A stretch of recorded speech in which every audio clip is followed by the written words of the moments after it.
All right, so what this doesn't mean, this is the part that gets twisted around a little bit. It doesn't mean that if you're longing for a new bass boat or you're longing for $1 million home and you're really delighting in the Lord, well, he's just going to give you all of those things that you want. That's not what that means here.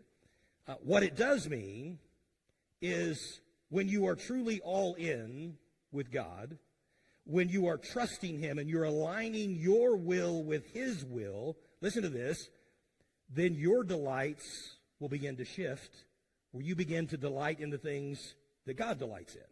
Make sense? Now, this may be a silly illustration, but I could remember old illustrations of hearing missionaries say things like this, talking about their testimony of, when I knew God was calling me to the mission field, and I was like, I'll do whatever you want, God, just don't send me to that place, and whatever that place is. And then inevitably, God sends them to that place.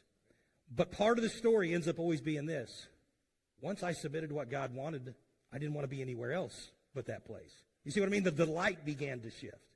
And that's what he's talking about here, is when you truly put yourself all in with the Lord, and you're trusting in him, and you're aligning yourself with his will rather than your own will, God will change the desires of your heart, and then guess what? He will fulfill those. He will give you the desires of your heart. He will make those things happen. You see, delighting the Lord will reshape the desires of your heart. And then verse 5 and 6 says, he shall bring it to pass. So the next part of this passage here, he tells us now then with that understanding to trust while we wait on God's prospering. Look at verse 7 and verse 8. He used the word rest. We're going to talk about that. Rest in the Lord. Wait patiently for him.